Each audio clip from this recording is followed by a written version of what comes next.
For the entire 2018-19 NBA schedule, including your team's complete slate of games, go to NBA.com. Now, it's never too early to talk about predictions. What? Well, it is, but they asked us to. Okay. So here we are. We also have the touch screen, so we'll play along with that. So let's start with, easy, let's take your crystal ball out, and let's start with the West. Okay. Take me through how you see things if you had to choose today. If I had to choose today, Right the way now. things are, the Right. trades, no injuries, Right. it's a no-brainer. I think the Warriors still come out one. We've seen the last couple of years, KD got hurt, held down the fort. Steph Curry got hurt, still held down the fort. So I still think the Warriors will figure out a way, as long as they stay healthy, be number one. Okay, number two? Number two, now, I know a lot of people are down on the Rockets because Bob Mute left and Trevor Ariza left. I still think they're going to be there. I think Chris Paul's going to come back ready healthy. James Harden, they signed Capella, which I think was bigger out of anything. And I think Carmelo will give the effort on the defensive end, and they'll figure out a way to get back to the second side. I'm worried about their defense, but I'll let you. I think they'll figure it out. Just I think they'll figure out. Now it gets a little dicey. Now I'm leaning right here to this team right here to shake things up. Okay. Because I think their defense is the key. We saw last year when Gobert was healthy, they were in the top 2 and 3 defense all season long. Gobert gets hurt, they drop to the bottom half. So I think, bar health, I think this team is going to shock people this year. We going to MVP Russ?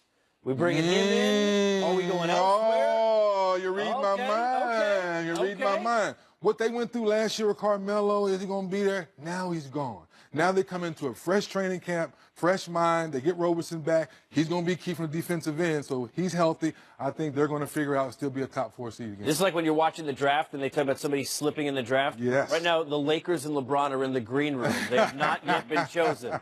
Go ahead, number 5. Now, things get a little funny here in 5 because a lot of people are down on the Spurs. I think DeMar DeRozan and Pop are going to figure it out. The mid-range assassin will still get to his mid-range, but still shoot that corner 3, as you know the Spurs like to do. All right, so we're at 6. Is this the spot for LeBron? Let's go to Hollywood! Yeah! Let's go to Hollywood. Y'all were waiting. As much as I love LeBron, until I see these young guys figure out how to play with LeBron, it's going to take some time. We know a lot of guys have talked about that. So until they figure it out, I think they're going to be right there at the 6th seed. Now, I know our viewers remember the end of this conference last year. You and I were as a group on the air last couple of days, and we had Denver fighting right down to the last day. We had Minnesota fighting down to the last day. But not Portland. They were the 3 seed. Yeah. Where are they going? And here they come. You're reading my mind again, Casey. You're reading my mind. Now, to your point, if you remember, it came down to the last couple games where Portland was 7, then they jumped all the way up to 3 because of the way the schedule unfolded. So now the Western Conference got thicker. I think they're going to finish down at 7. Now, for this last spot. Now it's tough. Now it's tough because you talked about Minnesota. Yes. We talked about Doc Rivers in summertime. He believes he's going to be a sleeper. Denver, they were knocking on the door. Pelicans. Now with Cuz gone, Holiday played better. I'm going with Jokic. I'm shaking things up a little bit. I'm going with the Joker. I think the Joker and that young talent will figure out a way to fight for that 8th spot this year. All right, now, they haven't. We could talk this through. This is live on-air production meeting. You want to switch places, or you want me to drag for you? No, you can switch. Go ahead. What you want to do? What do you want to do? No, you got to do the I want to clear the West. All right, but you got to do these. East. Are you gonna... That's a no-brainer. All right. Well, now we can see your no-brainer. That's all you can see my earpiece. Now, the reason I say it's a no-brainer, people, Brown and Tatum, they're smart kids.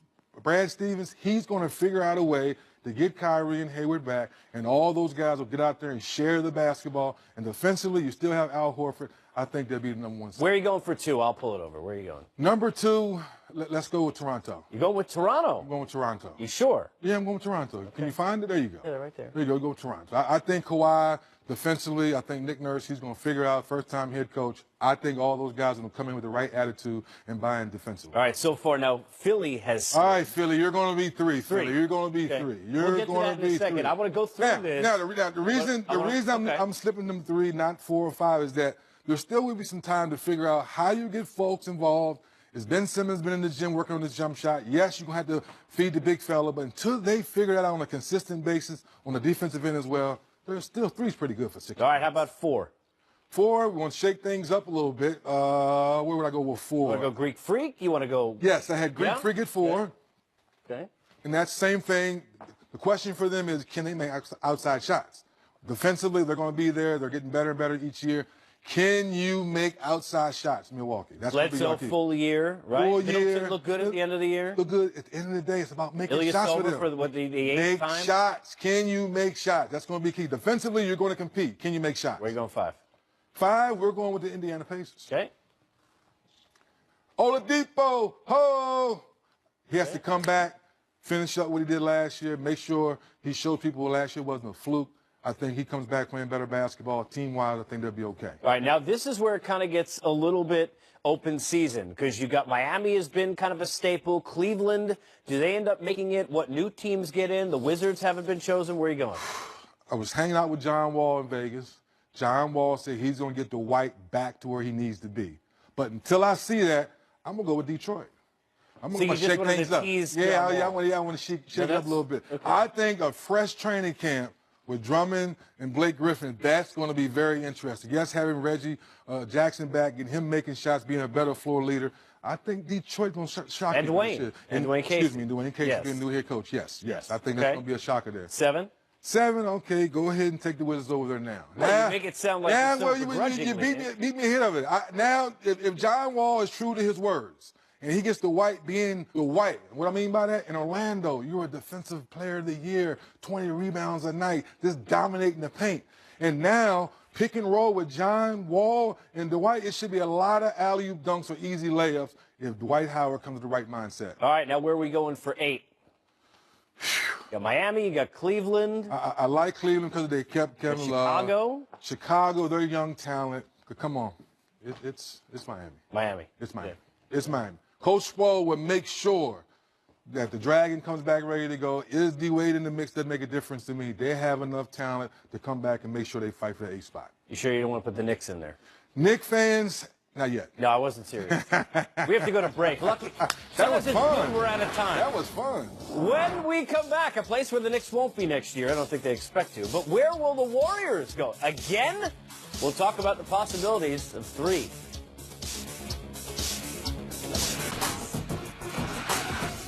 State Warriors bidding for back-to-back titles, their 3rd in 4 years. Curry now fakes, shoots the 3 at top end. Still gets it to go.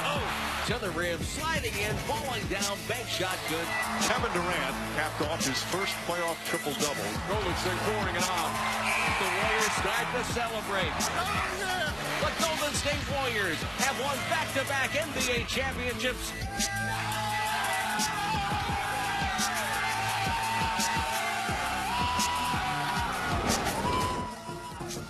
Now the effort begins for back-to-back-to-back. Some notable games for the Dubs, including a rematch and a reunion with the Rockets. A lot of talk about what if CP3 was there for 6 and 7. Find that on TNT. And right now you can find our own David Griffin kind enough to join us and break this and much more down. So, Griff, first of all, a happy summer break to you, sir. And you can finally get one because you don't have to build teams. You just have to be a part of this one. It's a little bit easier.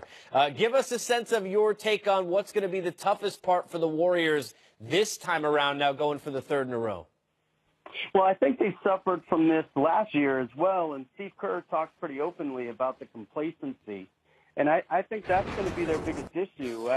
I think when you achieve as much as they have in the time span they have, and when you have the level of talent that they have, you tend to take some things for granted. And that team has taken a lot of plays off over the last couple of years. They've taken whole games off. They've had mental lapses that come from, frankly, being drained. You know, when you play all the way to the end of the finals and then the season starts as early as it does last year, they had the shortest turnaround in league history heading into last season.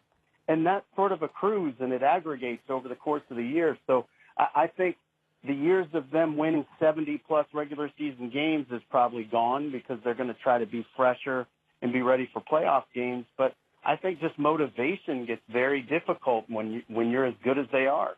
And speaking of that motivation, Dave, you've been there before. How tough is it for Bob Myers to find what we call the role players? We know the star players get all the credit, but the Quinn Cooks of the world, the Nick Young, who's gone now, find those right glue pieces they keep with the core so you can win another championship. Yeah, I think fit becomes really, really important, obviously, around those guys. And and he's done a marvelous job to this point of doing that. But, let's not kid ourselves. DeMarcus Cousins wasn't about fit. It was about a really high-level guy who has a chance to, if he gets right over the course of the year, has a chance to give them a totally different look that people would have to deal with. And what I loved about the move by the Warriors, and it sounds to me, first of all, like Boogie chose them to a huge degree, and that's because the place is a joy engine and everyone wants to be part of it. But what I found really interesting is even if all they succeeded in doing was keep him away from anyone else that might have used a big man as a weapon against them and force them to play a bigger lineup, it was a huge success. So short of getting Jamal Crawford on minimum, which I sort of expect they're going to do as well just because everybody else goes there, I don't know how they could have had a better offseason. Griff, I want to stay in the West for a second. The teams after we get past the Warriors, and we'll go with the Melo Bowl if you were. Give me your take. I'm curious. Oklahoma City kind of growing further together without Carmelo Anthony now, not so much that big three question. And now how do the Rockets get even back to where they were when you take out the defensive Ariza and Mbamute and bring in Melo into that mix? Yeah, so I think from a Thunder standpoint, I think they'll get better with internal growth. I think they'll get better with some continuity, which is really, really important. I think we grossly underestimate the significance of continuity in that Golden State juggernaut because they added Durant to a 73-win team. Everybody focuses on that, when in reality their nucleus has been together for a long time and learned how to win together and shared losing together. And the bond that creates and the trust that builds is huge. So OKC is going to have that. And I think the fact that Paul George signed long-term there, that they can build in a mindful, sustainable way is incredibly important. And I really like what they've done in terms of their bench pieces. Robertson hopefully comes back healthy, but if he doesn't, you'll see Terrence Ferguson grow and evolve a great deal because of the minutes he got to play last year. I like the acquisition of Luawu Cabarro. So they're getting depth in areas they needed it, and they're going to grow from within in a very positive way, I suspect. Griff, relative to Houston, Casey, I think the losses of those two wings is going to be enormously important for them. I think they really underestimate how important Ariza and Mbamute were to them in terms of leadership from Ariza, but in terms of their ability to keep their best defensive lineup on the court. Those two were part of that best defensive lineup. And while Mbamute didn't play in the playoffs and they got past it and they got through it, they didn't get through the playoffs to the extent they wanted to, for one, and they didn't get through it without both Ariza and Mbamute. You could absorb the loss of one, but losing both of those guys from a defensive versatility standpoint is really meaningful. And obviously, as good as Melo is, he doesn't replace any of that. And Griff, speaking of losing, the Cavs lost to Bron the first time. They kind of revamped the team. This time they lose to Bron. They give Kevin Love the big contract. Is there a way that the Cleveland Cavaliers, with the right pieces, could possibly fight for a spot in the playoffs? Well, for starters, one way, 3D, is that they're in the Eastern Conference, and that's a huge advantage. I mean, you can't overstate how significant that is for them. What I love about what Kobe Altman and his staff have done this offseason is they're going to try to raise Colin Sexton, their lottery guard, in an environment where winning matters. And that's the only way you can really judge a point guard. Can they impact winning and losing? Can they grow and evolve and help other people get better? And in order to learn that and address that fairly from a development standpoint, you have to have weapons for them to create for. Otherwise, you're going to play to the lesser of their angels, and they're going to look to score all the time. So by keeping Kevin Love, somebody who very desperately wanted to be there, who's very much about the market and very much about Ohio, I think it was important for them, because that's not a market that's going to get big free agent names regularly. I mean, the only reason I'm on the air with you now is that the greatest player of his generation was from Akron, and we were able to see that through to a championship by starting over again and building through cap space in the draft. And that worked because LeBron could come back. But it's not something where Kobe and Ty Lue and Dan Gilbert could sit and say, okay, if we've got max space, we can always get free agents. That's not true. So they have to play a different game. And so I really like the way they've lined this up. And I like the fact that they're going to try to compete in the here and now. And if they get to the trade deadline and it doesn't work out, then Kevin Love's contract is pretty valuable as well.